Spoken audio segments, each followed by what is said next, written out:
Thermodynamics revision. अच्छा, thermodynamics में पहले तो एक छोटा सा ब्रीफ ओवरव्यू दे देता हूँ। पहले तो क्या था, हमारे पास सिस्टम एंड सराउंडिंग आया था। सिस्टम क्या होता है, जिसको भी हम ऑब्जर्व कर रहे हैं वो सिस्टम है। उससे सर बाहर जो भी है दैट इज सराउंडिंग। हाँ बोलो। सर फिर वो क्वेश्चंस में दिए होते हैं एडियाबैटिक और रिवर्सिबल, और इन सब से हमें जो चाहिए होता है वो हम रिलेट करके लाते हैं, वो थोड़ा प्रॉब्लम होता है।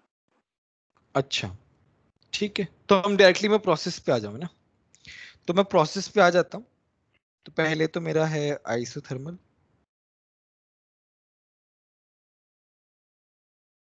आइसोथर्मल पहले हम देखते हैं रिवर्सिबल के लिए।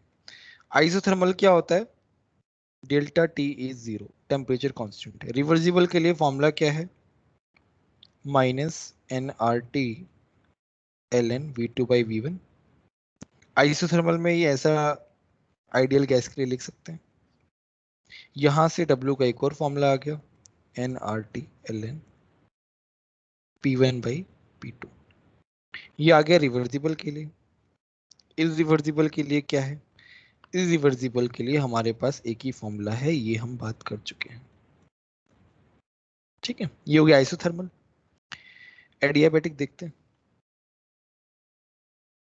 एडियाबैटिक के लिए क्या है, हीट ट्रांसफर जीरो है, तो डेल्टा यू किसके बराबर है, डब्ल्यू के बराबर है। ये क्या है, ऑलवेज ट्रू है। रिवर्सिबल के लिए देखते हैं। रिवर्सिबल के लिए फॉर्मूला क्या है डब्ल्यू का, P two V two minus P one V one upon gamma minus one, और N R delta T upon gamma minus one. इसके अलावा P V raise to power gamma is equal to constant, T V raise to power gamma minus one is equal to constant. इस तरीके के formulas भी हैं। Next आता है irreversible के लिए। इरिवर्सिबल के लिए W क्या है, डेल्टा यू। तो W क्या हो जाएगा, minus P V two minus V one, और डेल्टा यू क्या हो जाएगा, N C V T two minus T one. ये हो जाएगा P एक्सटर्नल। यहां से ही जो कुछ होगा यहां से होगा इरिवर्सिबल में। इसके अलावा और कोई फॉर्मूला नहीं है इसके लिए स्पेसिफिकली। अब आता है मेरा आइसोकोरिक। आइसोकोरिक में क्या होता है, डेल्टा वी जीरो होता है, तो वर्क डन जीरो हो गया, बात ही खत्म हो गई। यहाँ पे डेल्टा यू किसके बराबर है, हीट के। तो ज्यादा कुछ है नहीं। आइसोबेरिक, आइसोबेरिक में क्या होता है, डेल्टा पी जीरो होता है। इसका मतलब क्या है, डेल्टा एच जो है वो हीट के बराबर है। यहाँ पे क्या है, ये इसके बराबर है कांस्टेंट वॉल्यूम, ये यहाँ पे इसके बराबर है। ये कब आता है, ये आता है बॉम्ब कैलोरीमीटर, ये आता है कैलोरीमीटर। बताया था ना, कैलोरीमीटर, बॉम्ब कैलोरीमीटर। यहाँ पे हम क्या करते हैं, N C V delta T करते हैं। यहाँ पे हम क्या करते हैं, N C P delta T करते हैं, है ना। Very famous formulas. इसके अलावा वर्क डन होता है माइनस पी, पी कॉन्स्टेंट है तो डेल्टा वी। ठीक है, चारों प्रोसेस हो गए। कोई डाउट इसमें?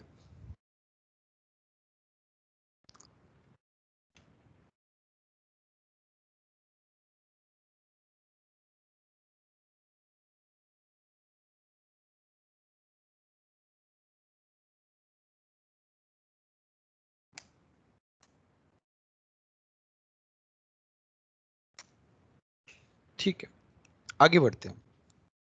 अच्छा, ये तो हमारे क्या हो गए, नॉर्मल प्रोसेसेस में वर्क डन किस तरीके से निकालते हैं उसके फॉर्मूलाज हो गए। अभी हम क्या देखते हैं, ग्राफ देखते हैं। ये प्रेशर है, ये वॉल्यूम है। ये आइसोबेरिक हो गया, ये क्या हो गया, आइसोबेरिक। ये क्या हो गया, आइसोकोरिक। एक ऐसे आता है, एक ऐसे आता है। बताओ आइसोथर्मल कौन सा होता है, ऊपर वाला या नीचे वाला? ऊपर वाला।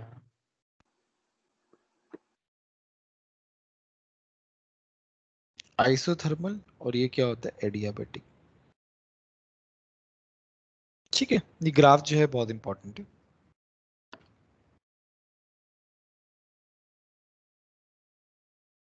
अच्छा, फर्स्ट लॉ में और कोई दिक्कत किसी को स्पेसिफिकली कोई पर्टिकुलर कॉन्सेप्ट में, तो वो बताओ मेरे को। मैंने जनरल चीजें तो डिस्कस कर ली है। इस ग्राफ में डिग्री आइसोथर्मल ऑफ और फ्रीडम। एडियाबैटिक स्विच होते हैं ना।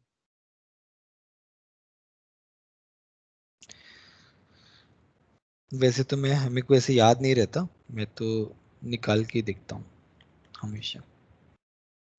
P is equal to K P raise to power gamma. तो सेम वॉल्यूम पे क्या होगा, सेम वॉल्यूम पे ये ज़्यादा हो जाएगा तो प्रेशर कम हो जाएगा। सही तो है, क्या दिक्कत है? नहीं सर, आपने जब पढ़ा था तो आपने बोला था ना कि रिवर्सिबल और इरिवर्सिबल में कुछ चेंज आता है, कि एडियाबैटिक ऊपर रहता है एक में। ऐसा कुछ बताया था क्या? नहीं, हाँ ऐसा सर कुछ बताया था। ये सर वो स्लोप के हिसाब से आपने फिर सर वो बताया था, क्योंकि कंप्रेशन उसके स्लोप के हिसाब से हिसाब से अच्छा कंप्रेशन वैसा, और एक्सपेंशन में डिफरेंस था। एक्सपेंशन, हाँ तो वैसा बोलो ना, ये एक्सपेंशन के लिए है, कंप्रेशन के लिए हमारे पास उल्टा हो जाता है। कंप्रेशन में क्या होता है, ये वॉल्यूम है, कंप्रेशन में ये ऐसे हो जाता है। एडियाबैटिक ऊपर हो जाता है, आइसो नीचे हो जाता है। कंप्रेशन में ये होता है, हाँ, कंप्रेशन और एक्सपेंशन में।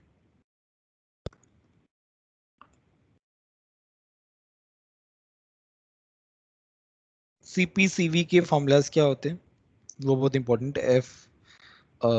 गामा क्या होता है, सीपी बाई सीवी होता है। गामा क्या होता है, 1+2/f भी होता है। सीपी क्या होता है, सॉरी सीवी क्या होता है,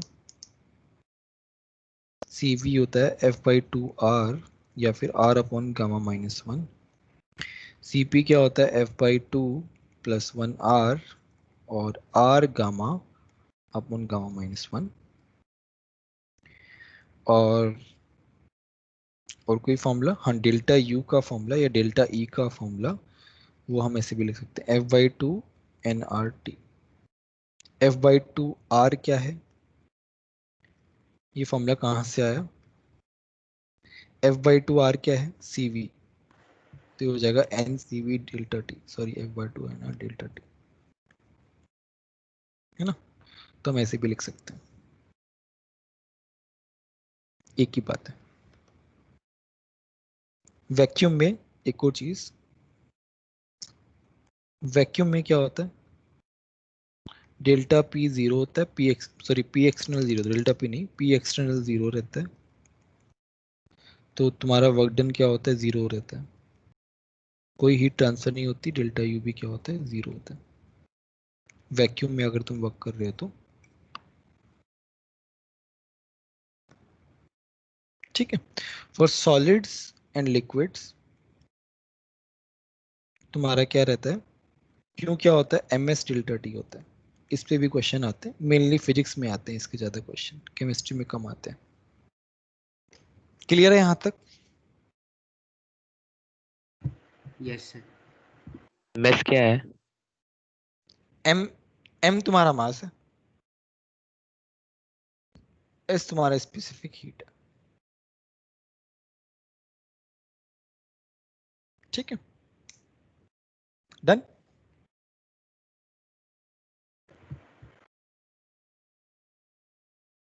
अब आता है मेरा थर्मोकेमिस्ट्री। सर एक और फॉर्मूला रह गया, very important, delta H is equal to delta U plus delta NG/RT। Very very important formula, बहुत बार हमने डिस्कस किया है।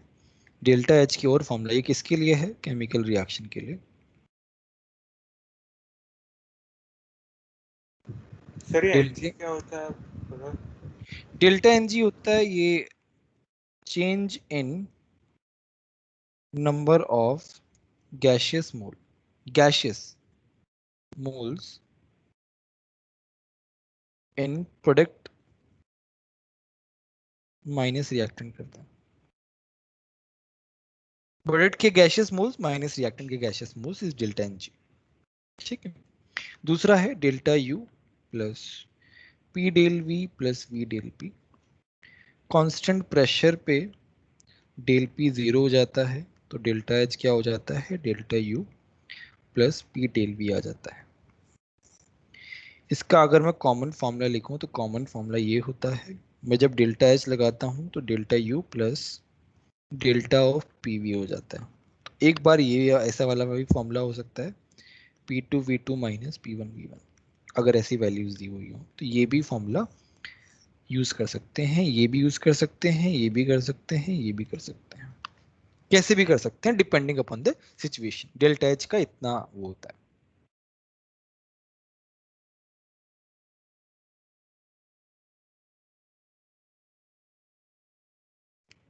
क्लियर है, कोई डाउट? सर डेल्टा एनजी कैसे निकाल सकते हैं, वो एक बार एग्जांपल से बता सकते हैं? देखो यहाँ पे N2 गैस है, 3H2 गैस है, और मेरे पास है 2NH3 गैस। ठीक है, तो डेल्टा एनजी कैसे होगा? देखो ये भी गैस है, प्रोडक्ट के मोल्स, रिएक्टेंट के मोल्स कितने हैं, 1 + 3, कितना हो गया, -2। इस तरीके से निकालते हैं। एक और एग्जांपल, H2 गैस है प्लस I2 गैस है। चलो ये एग्जांपल नहीं लेते हैं। हमारे पास है CaCO3 सॉलिड, इससे CO सॉलिड मिलेगा प्लस CO2 गैस मिलेगी। डेल्टा एनजी कितना हो गया, यहाँ पे CO2 की मोल्स 1 0 1 हो गया। सॉलिड का क्या है, काउंट ही नहीं करेंगे, ओनली गैस का काउंट करेंगे। ठीक है, बताओ कोई डाउट है क्या?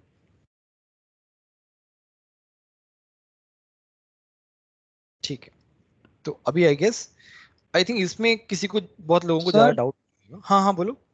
वो P2V1 sorry P2V2 minus P1V1 वाला था ना, और वो वापस बताओ देखो किस बात तुम्हारा का था वो एग्जैक्टली? देखो कई बार क्या होता है, तुमको let's say if P1 P2 V1 V2 given है ना, ये दिया हुआ हो, तो डेल्टा एच का फॉर्मूला क्या हो जाता है, डेल्टा यू। अब इसको मैं ऐसे भी तो लिख सकता हूँ ना। देखो एक तो ये तरीका है आइडियली, ये क्या है, मैथ्स से आता है। दूसरा क्या तरीका है, मैं ऐसे भी लिख सकता हूँ, है ना। ये इतना अप्रोप्रिएट नहीं है ये, बट हम अप्रोक्सीमेट करके, अगर मैथ्स को मैं अप्रोक्सीमेट कर दूं, है ना, तो हम ऐसे भी लिख सकते हैं। तो फिर अगर ऐसा है तो ये डायरेक्टली यहाँ यूज हो जाता है। इसका एक क्वेश्चन है, अ, मतलब एनए मैंने पूरी सॉल्व नहीं करवाई, मैंने कुछ कुछ स्पेसिफाइड पोर्शन ही करवाया है। तो एनए में एक क्वेश्चन है इस फॉर्मूला के बेस पे, चेक कर लेना। डेल्टा एच वाले जो क्वेश्चन है ना, उनमें से तुमको मिल जाएगा, तुमको दिख जाएगा। एनए में एक क्वेश्चन भी है, वो प्रैक्टिस कर सकते हो। तो मतलब जब प्रेशर और वॉल्यूम दोनों कांस्टेंट ना हो तब यूज करेंगे ना इसको? हाँ हाँ तब यूज करें, एग्जैक्टली।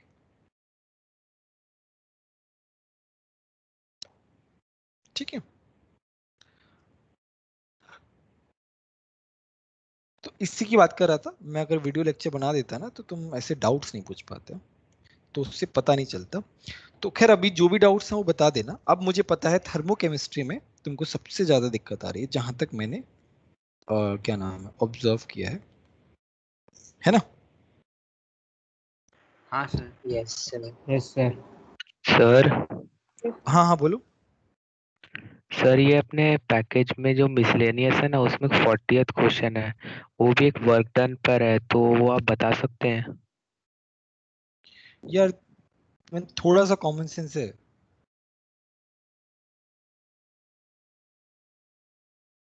थोड़ा देख तो लिया करो कि मैं यहाँ पे रिवीजन करा रहा हूँ, क्वेश्चन कहाँ से आ गया बीच में। जब क्वेश्चन डिस्कस कराता हूँ तब कोई बोलता ही नहीं है। थोड़ा देखा करो यार, पूरा प्लानिंग के साथ चल रहा है ना सब कुछ। जब मैं क्वेश्चन चिल्ला चिल्ला के बोल रहा था किसमें डाउट है, एक ही क्वेश्चन बोल रहा था, तब क्यों नहीं बोला? अब जब मैं रिवीजन करा रहा हूँ तब 40 क्वेश्चन ध्यान में आ रहा है तुमको।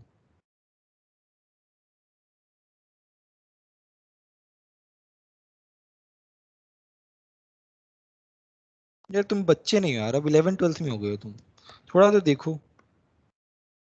थर्मोकेमिस्ट्री में बेसिकली पूरा का पूरा जो थर्मोकेमिस्ट्री है that is based on enthalpy, enthalpy change.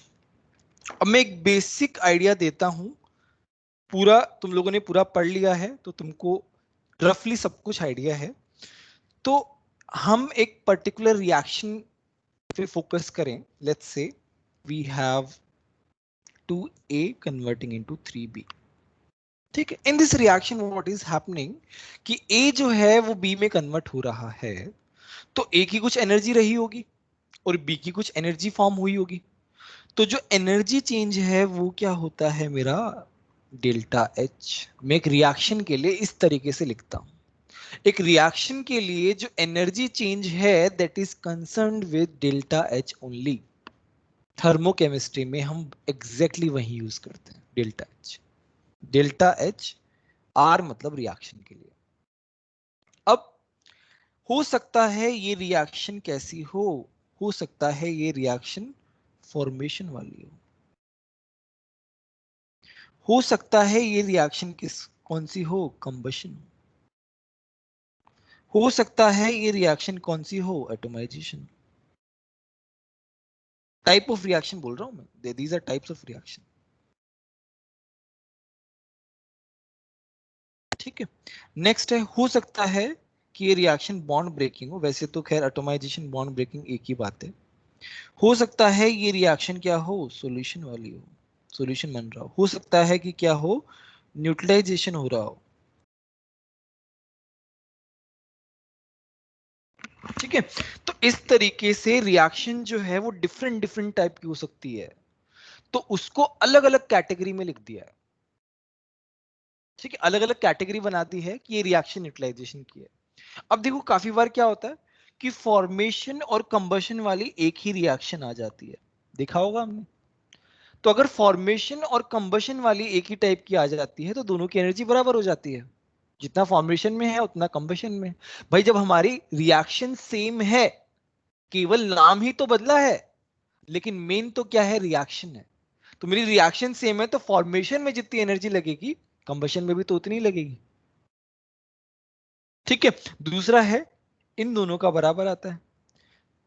Sir आप उसको एक बार एग्जांपल से समझा देंगे? हाँ, एग्जाम्पल बताऊंगा, डोंट वरी डोंट वरी। ठीक है, चलो हम फॉर्मेशन और कंबशन का एग्जांपल लेते हैं। फॉर एग्जांपल मैंने लिखा है delta H combustion of H2 gas is equal to delta H formation of H2O liquid. इसकी रिएक्शन क्या है, कंबशन की रिएक्शन के लिए मैं क्या लिखूंगा, H2 गैस है, हाफ O2 गैस, और बन क्या रहा है, H2O लिक्विड। 1 मोल बन रहा है, देखो ये भी 1 मोल है, ये भी 1 मोल है। तो यहां पे क्या हो रहा है, H2O का फॉर्मेशन हो रहा है और H2 का कंबशन हो रहा है। दोनों की रिएक्शन क्या है, सेम है, तो दोनों की एंथैल्पी क्या होगी, सेम होगी। ठीक है, अच्छा अभी क्या है, हमने इनका अलग अलग वो जो क्लासिफिकेशन है वो देख लिया। अच्छा फॉर्मेशन एंथैल्पी क्या होती है, मैं एक बार डिक्टेट कर देता हूं। फॉर्मेशन एंथैल्पी क्या होती है कि 1 mole of substance is formed from its constituent elements which are present in their elemental state। तो देखो H2O को हम बना रहे हैं, इसमें एलिमेंट्स कौन कौन से हैं, हाइड्रोजन और ऑक्सीजन। हाइड्रोजन किस में एग्जिस्ट करता है, H2 में। ऑक्सीजन किस में एग्जिस्ट करता है, O2 में। तो दोनों के एलिमेंट एलिमेंटल स्टेट में है, तो उसको मैं क्या बोलता हूं, energy enthalpy change of formation. Combustion के लिए मैं क्या बोलता हूं, when 1 mole of molecule is combusted in excess of air। तो H2 का 1 मोल है, H2 का हम क्या करा रहे हैं, कंबशन करा रहे हैं। तो बताओ कंबशन और फॉर्मेशन समझ में आया कि नहीं आया, उसमें किसी को कोई डाउट है क्या,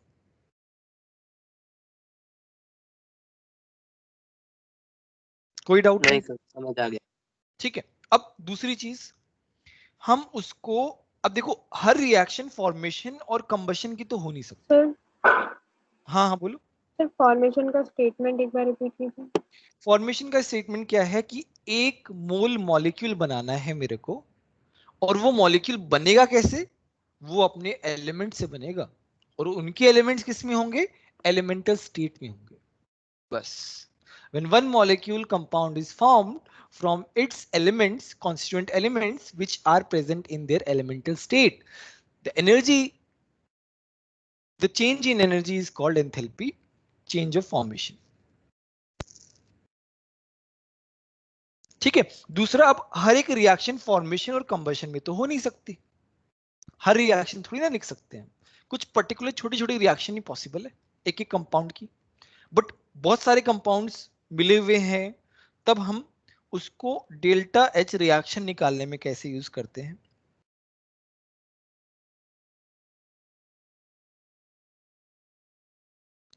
फॉर्मेशन के लिए हम क्या करते हैं? प्रोडक्ट माइनस रिएक्टेंट करते हैं, ठीक है। और कंबशन के लिए हम क्या करते हैं? रिएक्टेंट माइनस प्रोडक्ट करते हैं, उल्टा हो जाता है।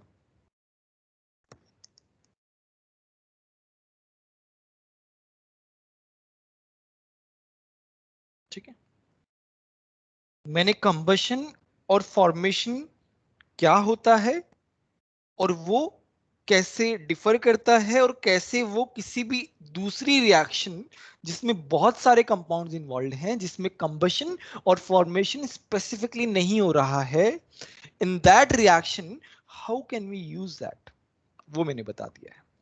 बताओ, इसमें कोई डाउट है क्या किसी को? No sir. No sir. ठीक है, तो कंबशन फॉर्मेशन क्लियर है। Now let's come to the atomisation and bond breaking वाला थिंग। ठीक है, सर वो 3 क्या लिखा है? 3 into delta H F B, enthalpy of formation of B. नहीं सर, उसके delta H are equals to 3 into sigma delta H F लिखा है। हाँ हाँ, 3 सिग्मा, ये 3 मल्टीप्लाई होगा ना, देखो ना इसका ये स्टोइकोमेट्रिक कोएफिशिएंट मल्टीप्लाई में है।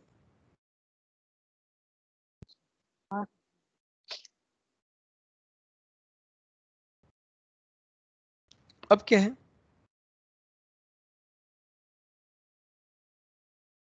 अब हम देख रहे हैं atomisation and bond breaking. Simple सा एग्जांपल ले रहा हूं जो मैंने पहले लिया था, उसी को फिर से बता रहा हूं। एटोमाइजेशन में क्या है कि कोई भी मॉलिक्यूल को तुम तोड़ दो और उसको एटम्स में कन्वर्ट कर दो, but in gaseous state. Remember, bond breaking gaseous state, ये फिट हो जाना चाहिए। बॉन्ड ब्रेकिंग है तो हम गैसियस स्टेट में ही कन्वर्ट करेंगे, अदरवाइज वो मतलब वो नहीं माना जाएगा basically bond breaking, specifically gaseous state. तो इस रिएक्शन में हो क्या रहा है? What is happening in this reaction? तो there are 4 CH bond which are getting broken down. तो हम क्या लिखेंगे कि ये जो एंथैल्पी ऑफ रिएक्शन है ये क्या है? देखो इसमें क्या कर रहे हैं हम, हर एक एलिमेंट को एटोमाइज कर रहे हैं, एटम्स में कन्वर्ट कर रहे हैं, and that too in gaseous state. तो ये क्या हो गया? ये हो गया एटोमाइजेशन ऑफ CH4। और जब हम इसको एटोमाइज कर रहे हैं तो हम 4 बॉन्ड तोड़ रहे हैं, तो क्या लिखूंगा? 4 into bond enthalpy of CH। बताओ ये वाली बात समझ में आई कि नहीं आई? चमका कि नहीं चमका? Yes sir. ठीक है, क्लियर है। अब बॉन्ड एनर्जी को हम रिएक्शन में कैसा यूज करते हैं? मैं एक एग्जांपल से ही बता रहा हूं ना, that will be better I guess. मैं हमेशा ये एग्जांपल लेता हूं, इसमें काफी सारे वेरिएशंस हैं। सबसे पहले जब भी तुम्हें बॉन्ड एनर्जीज दी हुई हो, देखो बॉन्ड एनर्जी दी हुई है, रिएक्शन का एंथैल्पी निकालना है ना, उससे इजी सम हो ही नहीं सकता, बस तुम्हें स्ट्रक्चर पता होना चाहिए। यहाँ पे HH, यहाँ पे NH, 3 NH बॉन्ड है। तो इसका डेल्टा H रिएक्शन का मैं कैसे लिखूंगा? Bond enthalpies of reactant minus products. ठीक है, ये हम बता चुके हैं रिएक्शन में कैसे यूज करते हैं। तो यहाँ पे क्या लिखूंगा मैं? रिएक्टेंट की एनर्जी क्या क्या है? Bond energy of n triple bond n plus यहाँ पे क्या है 3 टाइम्स है 3 टाइम्स HH। ये तो हो गया मेरा रिएक्टेंट का माइनस का। बॉन्ड एनर्जी प्रोडक्ट का क्या है 3 NH की बॉन्ड है और यहाँ पे 2 है 2 इंटू 3 इंटू NH इस तरीके से लिखा जाता है। अब बताओ कोई डाउट है स्पेसिफिकली तो पूछो।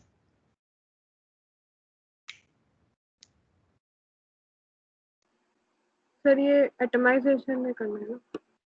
एटमाइजेशन में क्या है ना तुम एटम्स में कन्वर्ट कर रहे हो and that too in gaseous state. तो एटमाइजेशन को रिएक्शन में यूज करना थोड़ा सा हम यूज नहीं करते हैं। क्यों? क्योंकि वो थोड़ा सा एक स्पेसिफिकली फॉर ए कंपाउंड होता है। Atomisation is very specific for a compound. CH4 हो गया C2H6 हो गया it is very specific for a particular compound. तो उसे रिएक्शन में हम यूज नहीं करते, उसे हम इंडिविजुअली बताते हैं कि एटमाइजेशन इज नथिंग बट कि उसको तोड़ दिया पूरा सारे के सारे बॉन्ड तोड़ दिए और उसको गैस में कन्वर्ट कर दिया हर एक एटम को।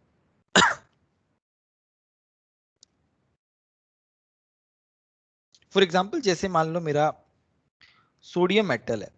सोडियम मेटल क्या है? मेटल क्या होते हैं? उनके जो बेसिकली कॉन्स्टिट्यूएंट एटम्स होते हैं वो चिपके हुए रहते हैं आपस में, पास पास रहते हैं, मेटेलिक बॉन्डिंग होती है। हमने क्या किया उस मेटेलिक बॉन्डिंग को तोड़ दी और गैस में कन्वर्ट कर दिया। तो वो भी क्या हो गया? Enthalpy of atomisation of sodium. बोलो बात समझ में है कि नहीं?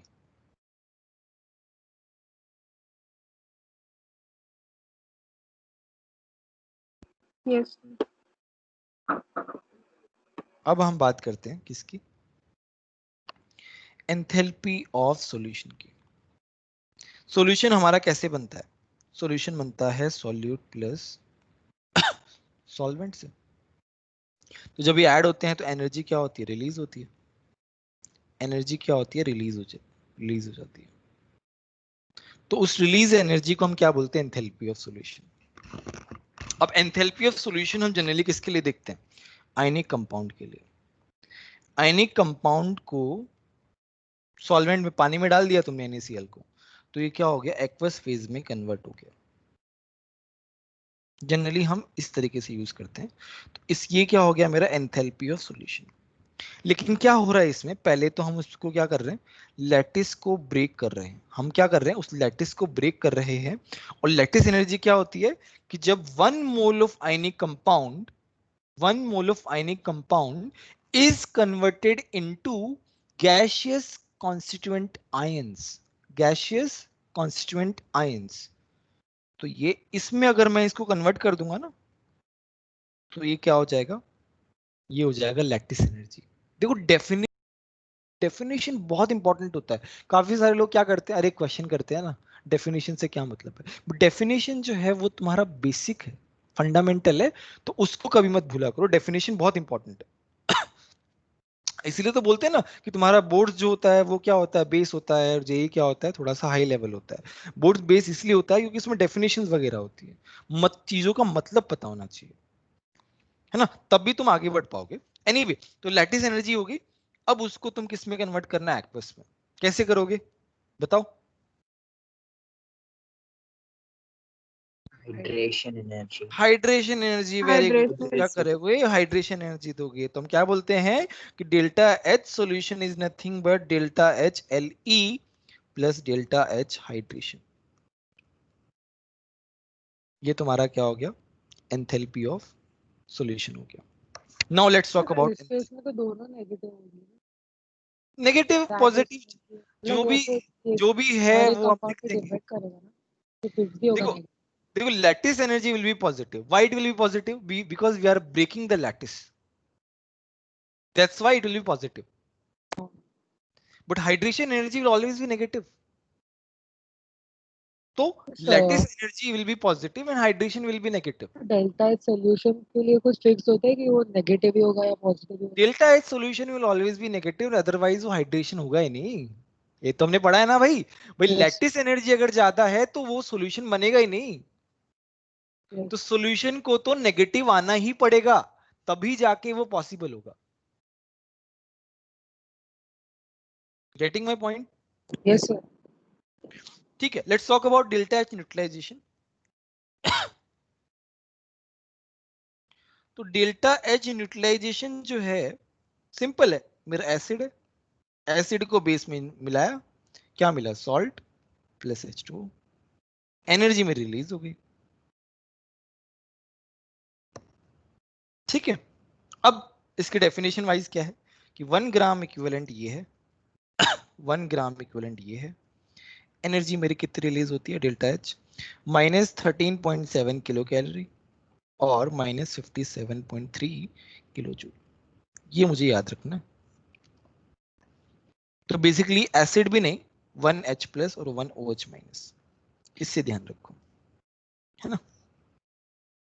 या फिर हम उसे बोल सकते हैं स्ट्रॉन्ग बेस, स्ट्रॉन्ग एसिड, क्योंकि उससे H+ डायरेक्टली मिल जाता है, और स्ट्रॉन्ग बेस। ठीक है, अगर एक इक्विवेलेंट के लिए इतना है तो हम इक्विवेलेंट ही तो निकाल लें बेसिकली। अगर मान लो किसी के 5 इक्विवेलेंट आ जाते हैं एसिड और बेस के, तो 5 से मल्टीप्लाई कर दो, 0.5 आते हैं तो 0.5 से मल्टीप्लाई कर दो। दूसरा चीज क्या, एक के कम है एक के ज्यादा है, तब क्या करते हैं बताओ? सर कम वाले से मल्टीप्लाई कम वाला लिमिटिंग लिमिटिंग रिएजेंट देख के लगा देंगे। लिमिटिंग रिएजेंट से मल्टीप्लाई कर देंगे। इक्विवेलेंट कैसे निकालते हैं? Moles into valency factor. Equivalent निकालने के दो तरीके हैं, पहला है मोल्स इनटू वैलेंसी फैक्टर, दूसरा है नॉर्मेलिटी इनटू वॉल्यूम। नॉर्मेलिटी क्या होती है? Molarity into valency factor into volume. ठीक है, देखो इक्विवेलेंट जो है वो फिजिकल केमिस्ट्री के हर एक चैप्टर में यूज होगा, आगे आने वाले हर एक चैप्टर में, तो इसको ध्यान में रखना है, इक्विवेलेंट को भूलना मत। कुछ कुछ बेसिक बेसिक चीजें हैं जो हर एक चैप्टर में यूज होती हैं, तो उसको मत भूलना बिल्कुल भी। ठीक है, ये होता है न्यूट्रलाइजेशन। अब इसमें एक वेरिएशन क्या आता है कि भाई वीक एसिड वीक बेस हो तब क्या करते हैं?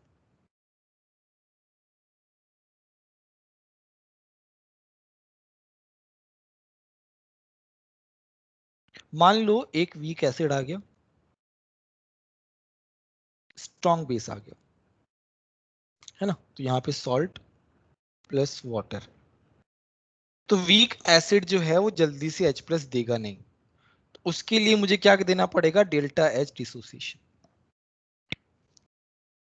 यहां पे क्या होगा? Delta H dissociation, weak acid को तोड़ दिया, अब मेरी एनर्जी रिलीज हो जाएगी किस किस फॉर्मेट में? Equivalent into 13.7। भाई जितने इक्विवेलेंट है उसको 13.7 से मल्टीप्लाई कर दो, क्योंकि वीक एसिड को तोड़ दिया तो हमारे पास H+ आ गया। अब वो मेरा पहले वाला ही केस हो गया। वीक वीक एसिड और वीक बेस में क्या डिफरेंस है? क्योंकि उसमें मुझे तोड़ने के लिए एक्स्ट्रा एनर्जी देनी पड़ रही है, बस वो टर्म एक एक्स्ट्रा आएगा, is equal to delta H neutralisation. देखो पहले क्या था, पहले मेरा केवल 13.7 वाला फैक्टर यूज होता था, बट जैसे ही मेरा वीक एसिड और वीक बेस इंट्रोड्यूस हुआ, वैसे ही डेल्टा एच डी आ गया मेरे पास। बोलो ये वाली बात समझ में आई कि नहीं आई? Yes sir. किसी को डाउट है तो बताओ।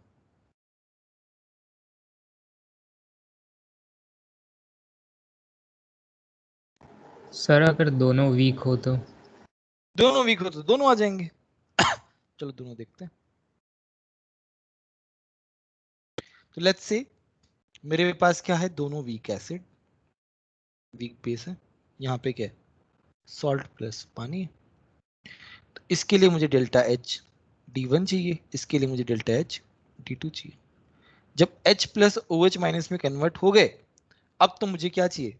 मेरा जो 13.7 वाला है, मैं क्या लिखूंगा? Delta H D1 plus delta H D2 minus जितने भी इक्विवेलेंट हैं 13.7 is equal to delta H neutralisation. ऐसे आ जाएगा। बोलो समझ में आया कि नहीं?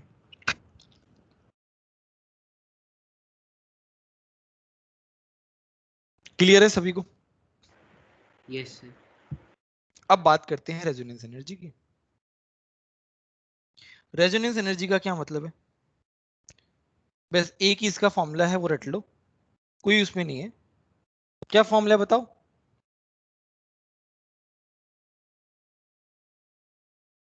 सर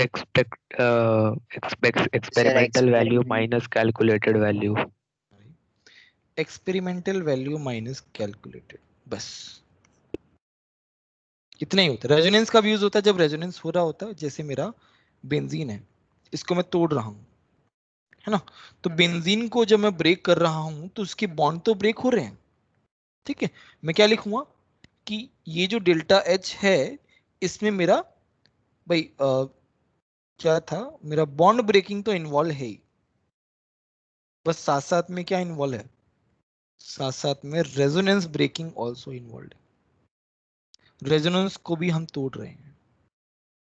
तो ये तो क्या है, ये एक्सपेरिमेंटल है। ये क्या है, बॉन्ड ब्रेकिंग। बॉन्ड ब्रेकिंग क्या है बताओ, कैलकुलेटेड है। तो रेजोनेंस क्या हो गया, एक्सपेरिमेंटल माइनस कैलकुलेटेड हो गया। बताओ ये वाली बात समझ में आई कि नहीं आई?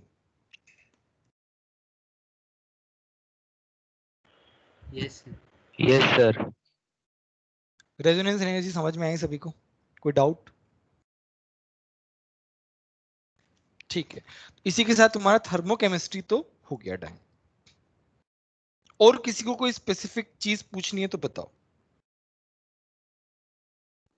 सर NaCl का जो न्यूट्रलाइजेशन एनर्जी होगा वो रिएक्शन में, हाँ, उसको हम उसका फॉर्मेशन एनर्जी बोल सकते हैं।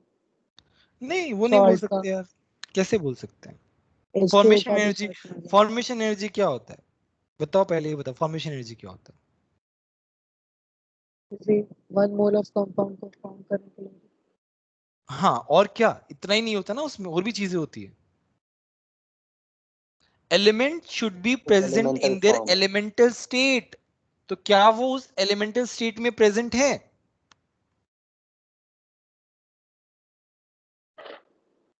नहीं सर, मेरे को NaCl बनाना है तो सोडियम सॉलिड में होना चाहिए, प्लस क्लोरीन किस में होना चाहिए, गैस में होना चाहिए।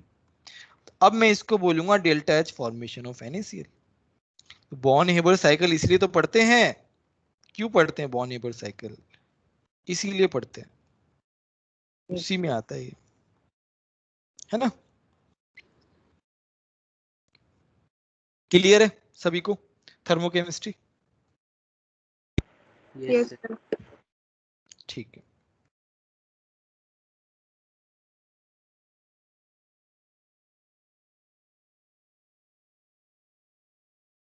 अब आते हैं सेकेंड लॉ में। सेकेंड लॉ जो है, देखो उसमें फिक्स क्वेश्चंस आते हैं, फिक्स फॉर्मूलाज हैं, उसमें ज्यादा कुछ वो नहीं है, बस हाँ थ्योरी वाइज अगर तुम चले गए तो बहुत सारी चीजें आ जाती हैं, बट कुछ फिक्स चीजें। सबसे इंपॉर्टेंट फॉर्मूला जो है delta G is equal to delta H minus T delta S, सबसे ज्यादा इंपॉर्टेंट फॉर्मूला ये है। देखो इसमें क्या होता है, G is equal to H minus T S होता है, इसमें हम डेल्टा एच करते हैं तो यहाँ हो जाता है T delta S minus S delta T. हम क्या लेते हैं, ये बोलते हैं टेम्परेचर कांस्टेंट है, तो ये जीरो हो जाता है, तो मेरा क्या आ जाता है, delta H minus T delta S आ जाता है। ठीक है, दूसरा हम क्या बोलते हैं, डेल्टा जी नेगेटिव है, स्पॉन्टेनियस। आई थिंक ये वाला पार्ट सभी को आता होगा, नॉन स्पॉन्टेनियस।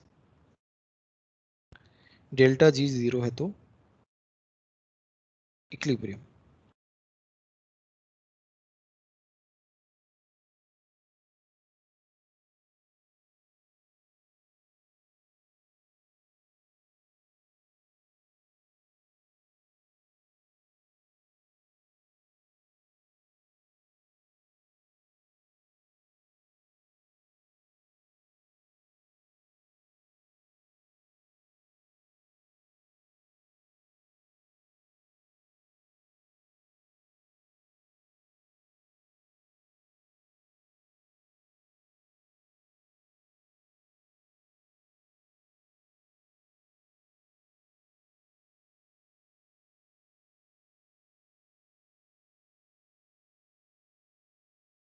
मेरी आवाज आ रही है?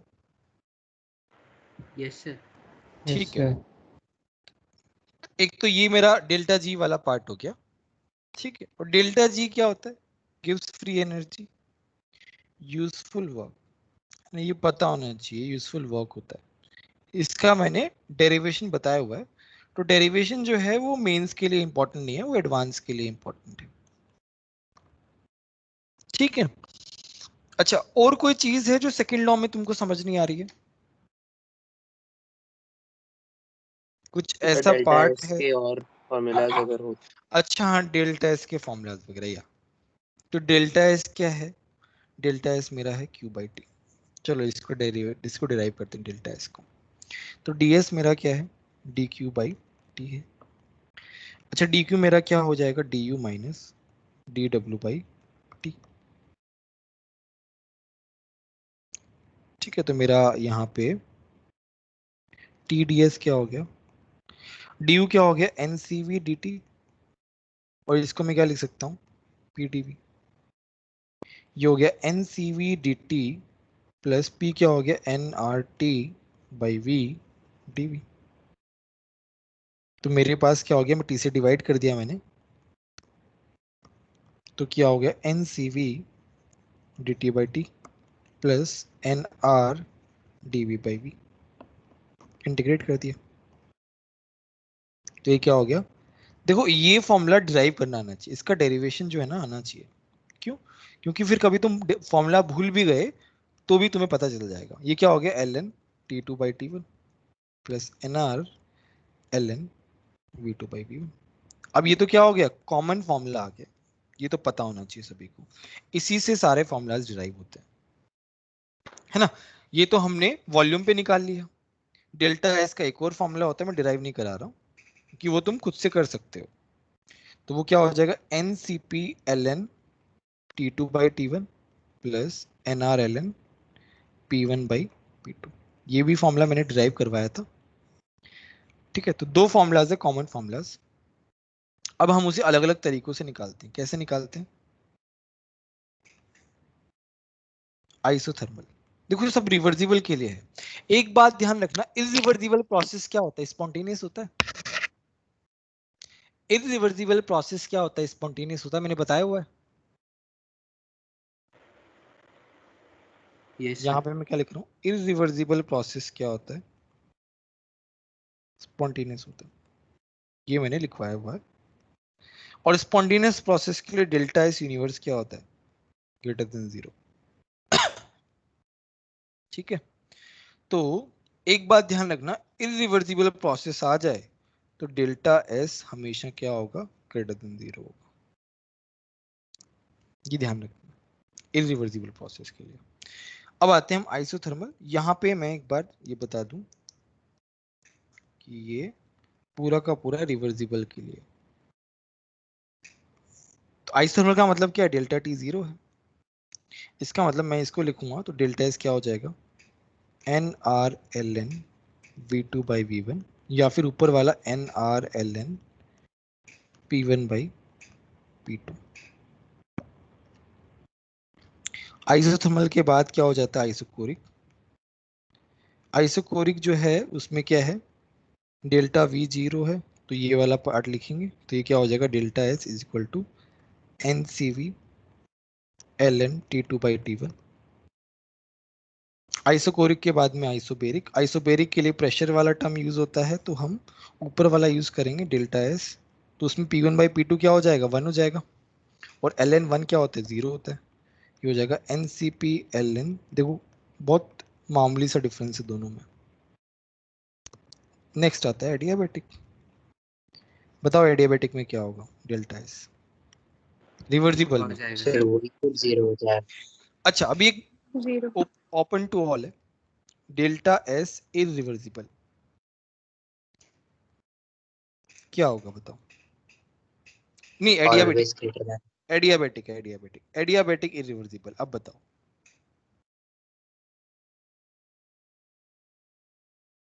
what is delta s adiabatic irreversible? Will it be zero or greater than zero?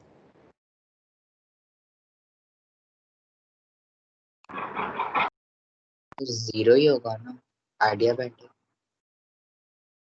और कोई बताओ, रीजन के साथ बताना, वेग आंसर मत देना। वेदांत तुम बताओ। सर ग्रेटर देन 0 होगा क्योंकि जो ऊपर फॉर्मूलाज डिराइव किए हैं वो तो रिवर्सिबल के लिए है ना, वो तो रिवर्सिबल के लिए एप्लीकेबल ही नहीं है। इरिवर्सिबल के लिए हमने एक भी फॉर्मूला डिराइव नहीं किया है, क्योंकि इरिवर्सिबल के लिए हम कैलकुलेट ही नहीं कर पाते। अगर हमें यूनिवर्स का दिया हुआ हो, सिस्टम का हम कैलकुलेट कर लेंगे, इरिवर्सिबल का कैलकुलेट कर लेंगे। इरिवर्सिबल के लिए वो उससे खुद को देना पड़ेगा। इरिवर्सिबल के लिए हमने कोई भी फॉर्मूला डिराइव नहीं किया है, ध्यान रखना। तो हम इक्वल टू 0 तो बोल ही नहीं सकते हैं, क्योंकि मेरा जो डेल्टा एस है वो क्यू रिवर्सिबल बाई टी है। इरिवर्सिबल के लिए फॉर्मूला ही नहीं है। इक्वल टू 0 हम बोल ही नहीं सकते। हम क्या बोलेंगे, इरिवर्सिबल के लिए हमेशा ऐसे होता है। जो हम क्यों 0 करते हैं ना यहां पे इसलिए करते हैं क्योंकि रिवर्सिबल प्रोसेस है। हीट का रिलेशन कहां पे आ रहा है, रिवर्सिबल में आ रहा है। रिवर्सिबल के लिए कोई फॉर्मूला ही नहीं डिराइव किया हमने, होता ही नहीं है फॉर्मूला। होता भी है तो बहुत एडवांस लेवल में होता है वो, मतलब मास्टर्स वगैरह में काम आता है, तुम्हारे लेवल पे नहीं होता वो।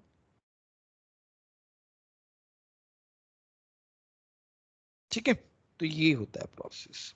और कोई स्पेसिफिक इसमें क्या नाम है, लेवल टू लॉ 2 में कोई डाउट हो तो बोलो, कोई सर स्पेसिफिक। एडियाबैटिक रिवर्सिबल के लिए हमने कोई फॉर्मूला तो नहीं लिखा ना, सिर्फ ग्रेटर देन 0 होता है यही लिखा ना? इरिवर्सिबल के लिए हाँ, रिवर्सिबल के लिए तो 0 है ना। ओके सर, हाँ।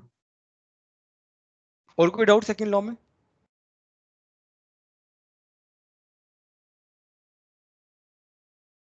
ठीक है, तो हमारा एक रिवीजन